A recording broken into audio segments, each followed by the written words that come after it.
What's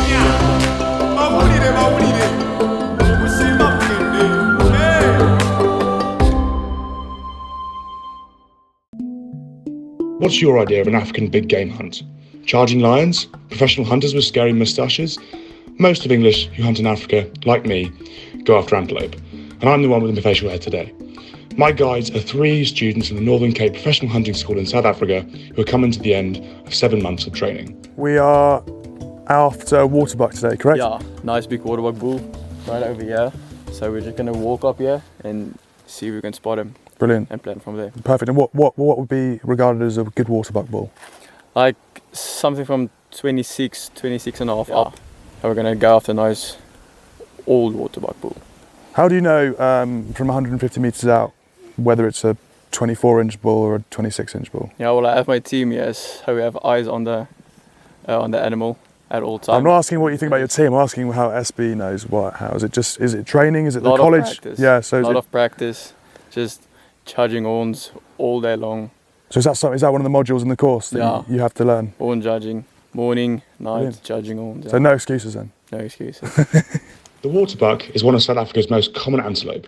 It is large compared to the gazelles and has spiral horns, though they are not as dramatic as the great twist on a good kudu bull. We're going to head down through this valley and then there's a stream or river that runs through the middle here, which we're going to stalk down through, because if there are animals out this time of day in terms of the heat, that's certainly where I'd be. And then down through the ravine and hopefully we can catch something dozing in the shade. Now, waterbuck are not the only game here. There is one animal we do not want to run into. Cape buffalo are dangerous game, and they require special expertise. Our student hunters haven't quite done the buffalo module on their course yet, so guess what we find?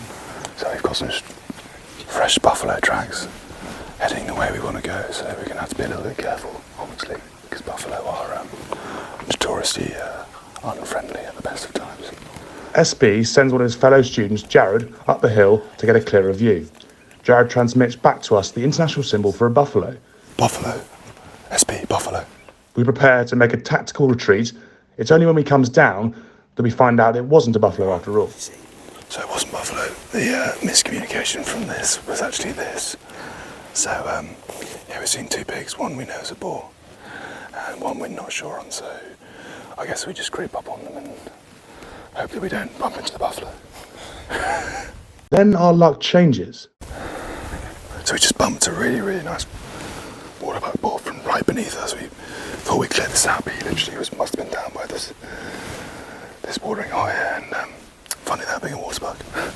And it's just trotted up over the bank and seen us, but he slowed down just before we went over, so hopefully he's going to settle down again. We're going to stalk down through this little patch of trees here, along following the stream, and hopefully get in on top and have a shot at him. We follow it slowly and allow it to settle down even more. It's a 3-kilometre walk before we have it holed up on a piece of grassland just the other side of the ridge from us. The students are sharing the job of professional hunter, and Jared takes over from SB. He's just over this ridge line, but he's quite away and there's no cover between us and him.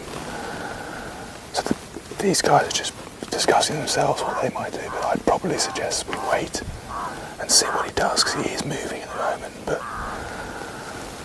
there's no way we can talk to him because it's open ground, so I think it will be a waiting game. There's no way we can talk to him, it's too open, right?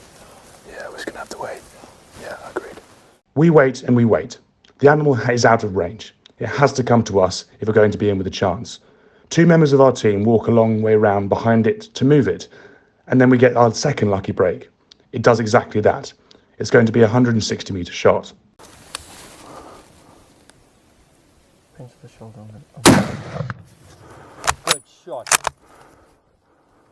Holy It worked! The plan worked, man! Let's go! Yeah, so that was pretty special, mate, wasn't it? Jesus. Well, we had you won't believe it. Yeah, well, we had an issue with it was such open ground here. We couldn't make a stalk. The grass is quite thin.